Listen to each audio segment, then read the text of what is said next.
After waiting in a short line to get in, we finally find ourselves in a small venue with a stage on one end and a bar on the other. Most people here are closer to Amanda's age than mine. I suddenly feel very out of place. My waning youth is showing. I'm suddenly aware of my immorality. When were the good years of my life? Will Amanda still love me as we both grow older? Wait, is C-punk actually a genre? Matt, you made it! A younger kid runs up and high-fives Matt. The kid runs off and Matt turns to me, shuddering. I get nervous when people surprise high-five me. Me too. Hey. I'm like a small animal. Loud noises and large groups of people frighten me. We are gonna get together. Like, so well. Maybe as friends. Who knows? Do you also enjoy curling up in a patch of sunlight to take a nap? Hey. That's my favorite thing to do. A couple of other people notice that Matt's in the crowd and yell, "Hey," as well. Hey, yeah. Matt waves and hugs a couple people. He seems really in his element here. Matt turns his attention back to me.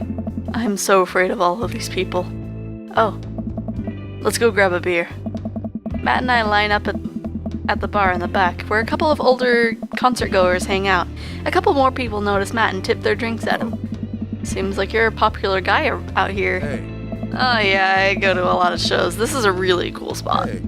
But it's times like these where I realize I can only be charming and funny for about 5 minutes before I run out of stuff to talk about. Oh. And then I become keenly aware of where my hands are. And that there's no comfortable place in my mouth for my tongue to rest. Same.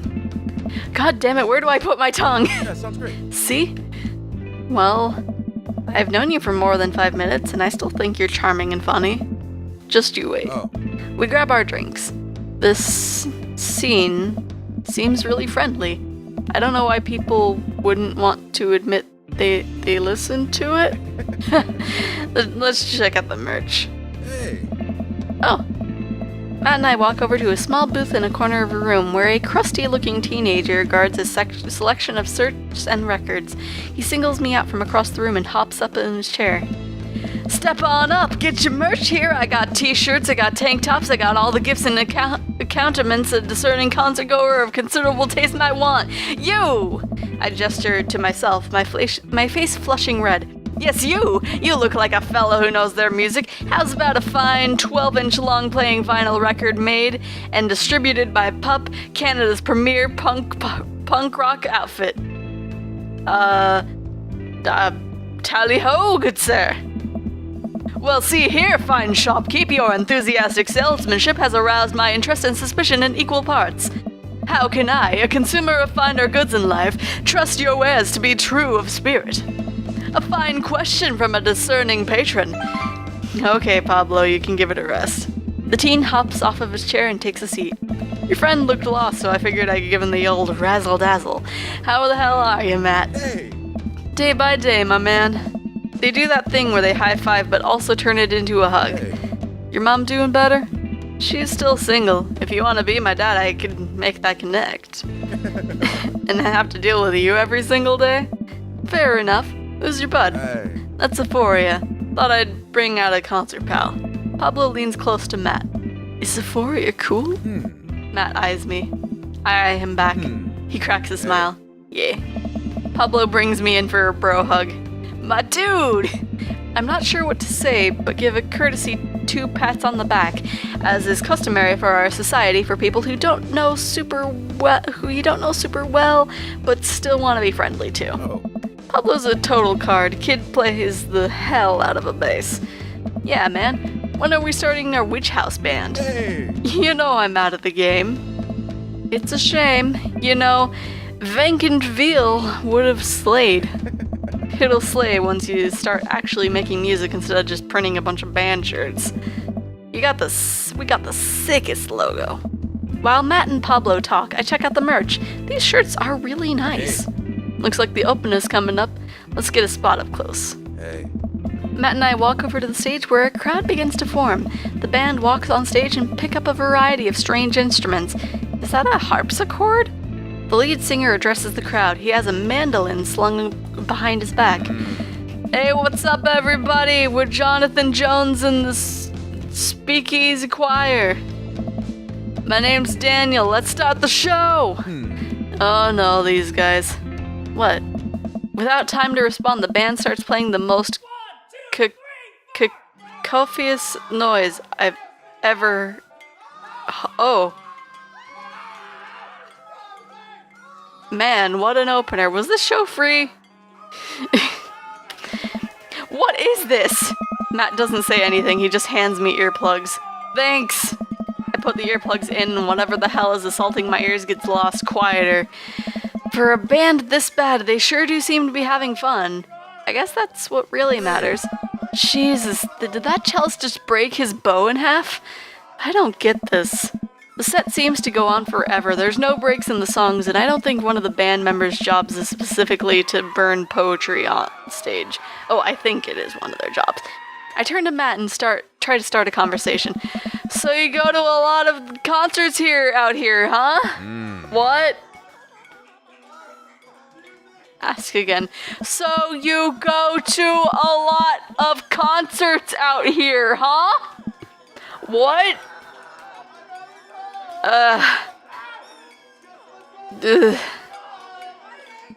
So you... Hey. Yeah. Matt turns back his attention to the show. He can't hear me, so I just stop and try to enjoy the music. Yikes, this music. Okay, no, this is impossible. How long have they been playing the same song? 10 minutes? 20? A year? Eventually, the set ends, but only after the drummer sprains his ankle during his saxophone solo. What? They promised it was part of the act as he was carried off stage crying. Matt and I both pull our earplugs out. Hey. Man, that was something. I promise Pup is much better. I just have a lot of questions that I know I'll never get the answer to. Hey. Oh yeah, he sprains his ankle at every show. They were being real about that. Hey. Let's grab another beer. Matt and I work our way out of the crowd and back to the bar. More and more people file into the concert space as it gets closer to the main act. It's getting kinda crowded in here.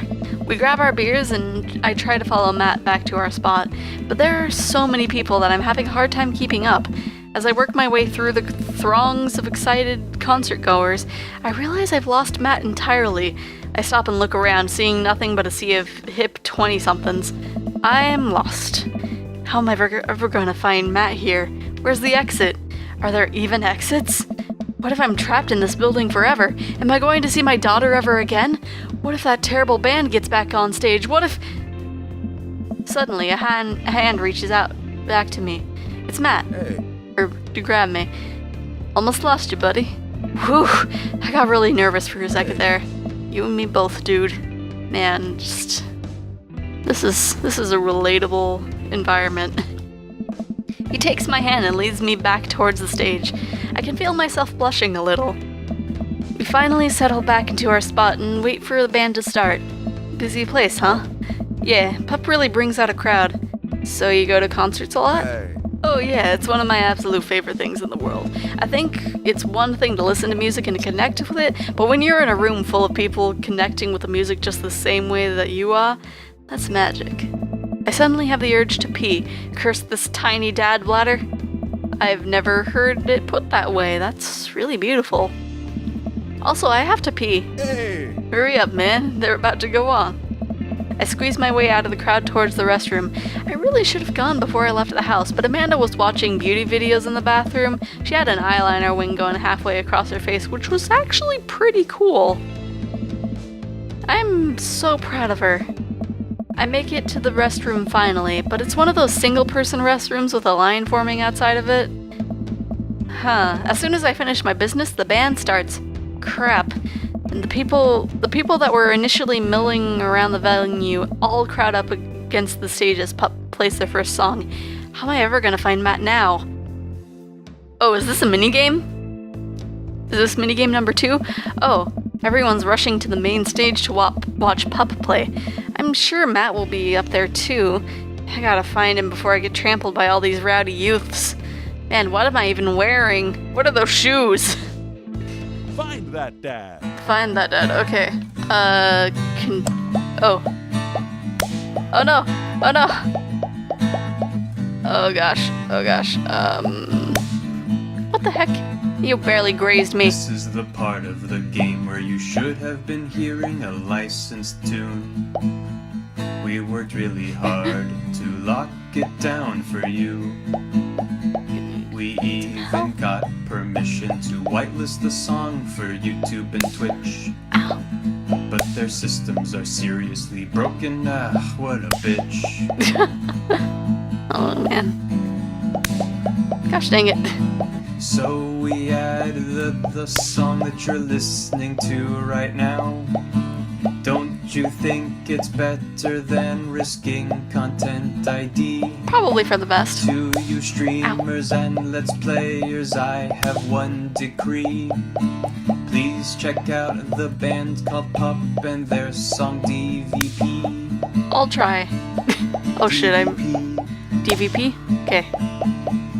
That's right, the band's called Pup and their song called DVP. Everybody else listen to this The while I'm song doing is this, great I guess. and the video is tight, yes, take it from me. It's like footage of NES and SNES games with the lyrics added into them. It's really cool, but it's That does sound kind cool. of hard to explain right now, but you'll get it, I promise. You should really go check it out. It's Okay. a really good video. That kind of sounds like Barry, but I don't want to guess that it we is. added the song that you're listening to right now. How? Don't you think it's better than That guy was risking hogging that heart. content ID? Mm-hmm. To you streamers and Oh, no. let's players, I have one decree. Please You check tried. out the band I called did Pup try. and their song DVP.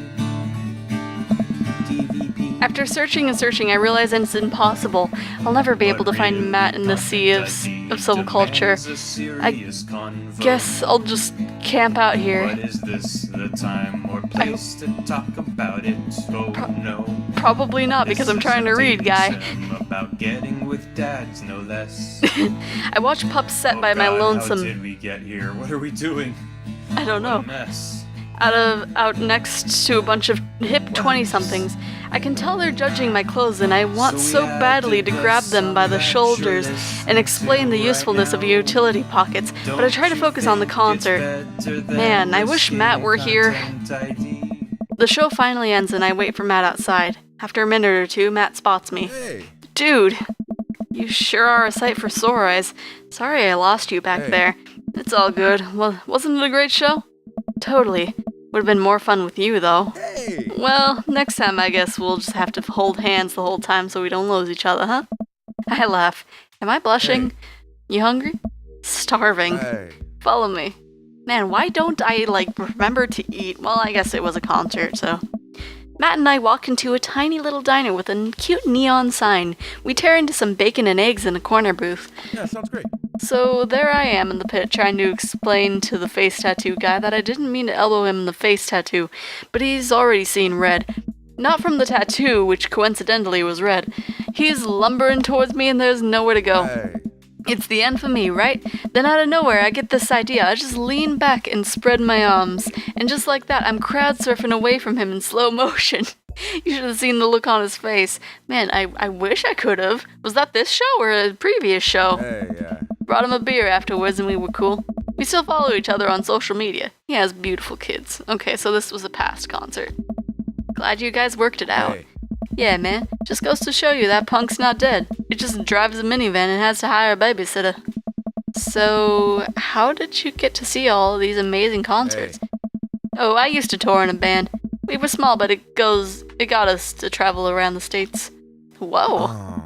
Yeah, I mean, we were poor and we had to scrap a lot together just to survive, but I wouldn't trade those experiences for anything. Hey. But yeah, that's how I knew a bunch of those people at the show.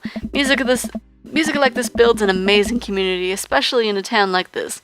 Just a lot of positive energy and good vibes. I got that feeling. Plenty of friendly people, especially that Pablo kid. Hey, yeah. Oh man, everybody loves Pablo. His mom's been raising him on her own, and you can tell that it's been tough on both of them. I know he looks up to me, so I can try to help out whenever I can. That's really nice of you. Hey. Thanks. Us single parents really just really have to look out for each other. How's Carmencita? She says she wants to learn the drums. Oh boy. Hey. It'll be loud and I'll need to take a lot of aspirin, but I'll manage. I can't really blame her. I'm suddenly very grateful for all of my daughter's hobbies are super quiet. Photography, collaging, whatever it is that she does on the internet. Thanks, Amanda. I'm trying to be supportive of Carmencita's rebellious phase, but I guess that kind of defeats the perfect purpose of it, doesn't it? I think it would be a good daddy-daughter activity to find something to rebel against together. Hey. Like what? You like shit with subtitles. So, I think you would agree with this. Yes? Reading subtitles isn't that hard. I think we just have to strive as a society to be okay with reading subtitles. He and I laugh. We keep digging into our big plates of greasy diner food. The breakfast I ordered for dinner is absolutely hitting the spot. Man, Hey. being a single dad is rough sometimes. It's a lonely feeling. I understand that all too well. I mean, at least we have the rest of the dads to talk I do. to. Yeah, I don't know. I get really nervous sometimes talking to people. Matt gets nervous talking to people, but he's so cool. Me too. I've never really considered myself an extrovert, and I never really considered myself an introvert. I'm just uncomfortable in every situation always. Oh. Same. You're fine. You're actually really easy to talk to, you know that? I smile. Matt and I spend the rest of the night trading daughter stories. Turns out our kids are a lot alike. We finish up our late night dinners and head out. I probably did not get a good score, because I only got like 2 hearts, I think. We walk back to the cul-de-sac, back to our respective houses. Tonight was a blast, man. Loved it. Although I'm probably gonna feel it in my knees in the morning. You and me both. I, don't usually like going to these things alone.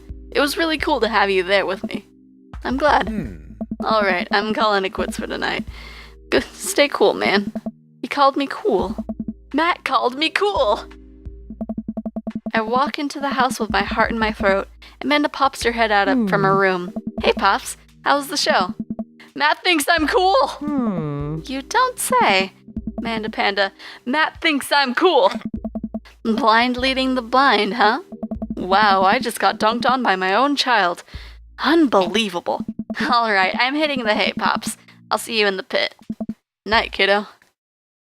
Let's see how we did. Probably didn't do good, but, you know, we didn't...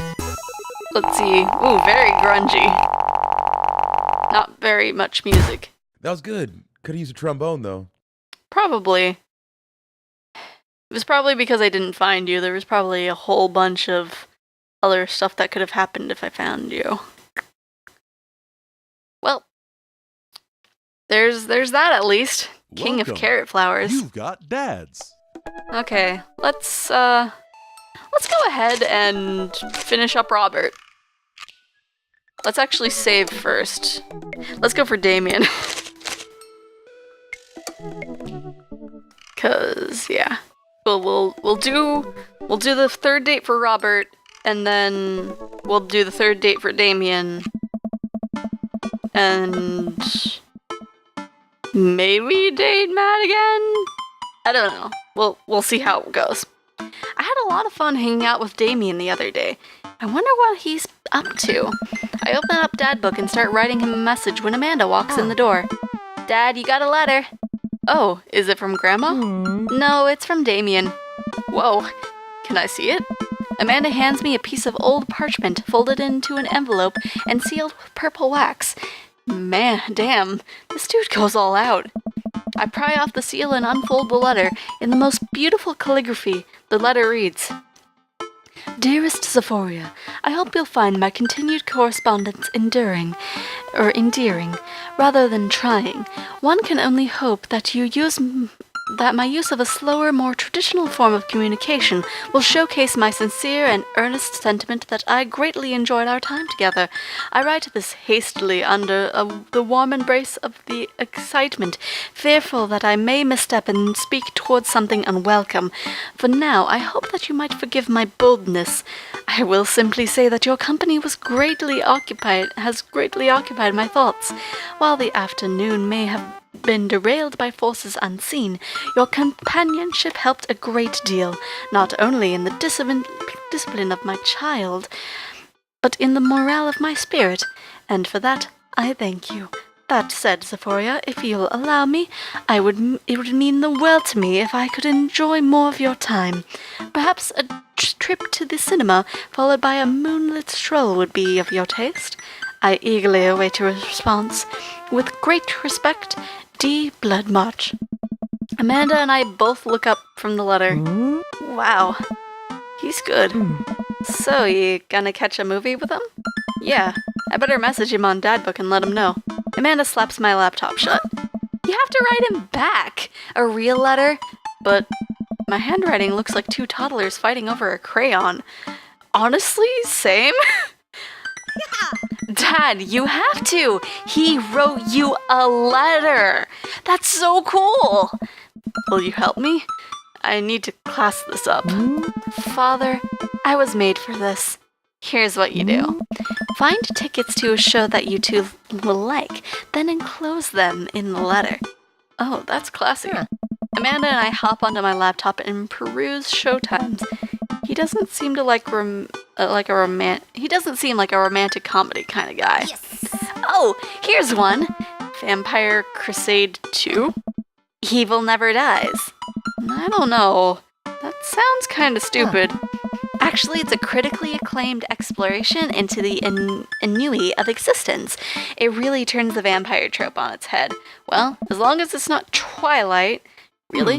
Nah, there's just lots of blood and vampire titties. For one, if they're vampire titties, why is it in a theater? And two, where is this IRL? Well, let's roll the dice. I purchase the tickets and print them out, then sit down at the table with Amanda and try drafting a nice letter. I start writing, Damien. Good morrow to you on this fine eve. No, I do hope that this letter finds you in good health. Good one. What's next? Hey, remember when your son tried to cast Amontillado the kid? I must confess of my amateur control of the written word. Jeez, Dad, have some faith in yourself. Okay, we're trucking along. Let him know how you're feeling. You find me in good spirits, for I felt very much the same after our last encounter. Nice. Ask him to hang out already. True art takes time, Amanda. While a strange turn of events, I found myself enamored of the situation at hand. Bring it home, Pops. It would bring me great pleasure to escort you to the cinema. Yeah. Smooth. Calling it the cinema is a classy move.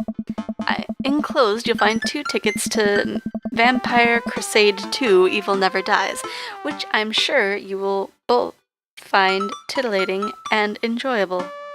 Or I'm sure you will find. Best wishes? And then I sign my name, my full name. Fancier that way. Xephoria Fawn. Is this okay? Amanda reads over my sloppy handwriting. Oh gosh. But in all honesty, my handwriting is not much better. In fact, this is probably more readable than my handwriting. You spelled his name wrong. What, did I? What? Nah, just trying to keep you on your toes. Now all you have to do is seal it and put it in his mailbox. Can I seal it with tape? Yes. That's not authentic enough. I have an idea. I'll be right back. Amanda leaves the room and returns with a candle, a lighter, and a small piece of wood. You gotta have a wax seal. She lights the candle, which starts to burn and form a pool of melted wax. What's that other thing? Amanda pours some of the wax onto the folded letter and expertly presses the small piece of wood onto it. She lets it dry for a second and pulls the wood away, revealing, here it is, your sigil. A little kitten with a bow on its head.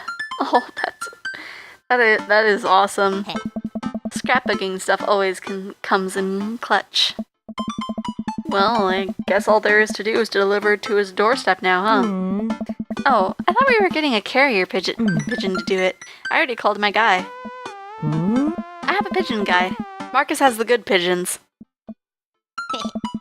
Don't Don't get your pigeons from Anthony. They're no good. I don't want to know if any of this is true. I head outside and walk over to Damien's house. I slip the letter into the slot in his door and go back home. Mission accomplished. Now we play the waiting game.